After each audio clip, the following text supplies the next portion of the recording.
Македонија и Косово ќе одржат заедничка владина седница. Датумот се уште не се знае, а како што информираа од владата, вице-премиерот за европски прашања Бујар Османи е назначен за координатор за подготовка на седницата. Соработката меѓу двете земји во сферата на економијата, царината, одбраната, но и намалување на цените на роамингот ќе бидат теми на разговор на заедничката седница. Се очекува дел од она што ќе биде договорено да биде и официјализирано со договори.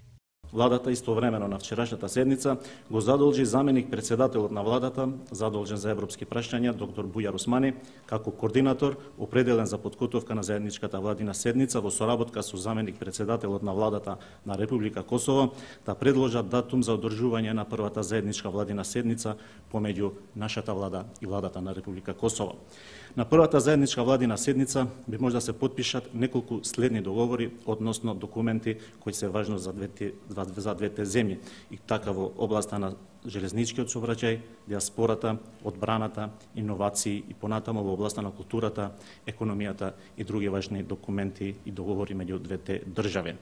Се чека датуми за заедничката седница со Србија, која требаше да се одржи пред 3 месеци во Ниш, а беше одложена поради обврски на премиерката Брнабиќ. Од владата за 1 ТВ информираат дека сите документи се подготвени, дека се чека домаќинот Србија да одреди датум. Владата предводена од Зоран Заев досега одржи заеднички седници со владите на Бугарија и Албанија.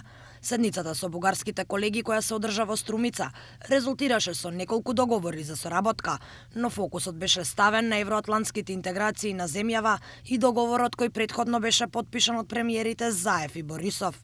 Претходно, заедничка седница беше одржана и со владата на Албанија, каде беа подпишани неколку меморандуми за разбирање во борбата против насилниот екстремизам и радикализмот, како и меморандум меѓу Министерствата за внатрешни работи за зајакнување на внатрешните контроли.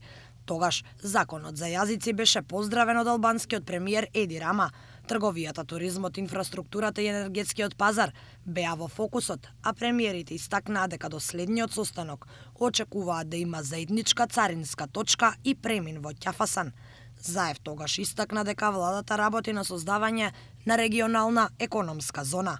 По заедничките седници со Косово и Србија, Грција, со која долги години се спориме за името, ќе биде единствениот сосед со кој владата на Македонија не одржала заедничка седница.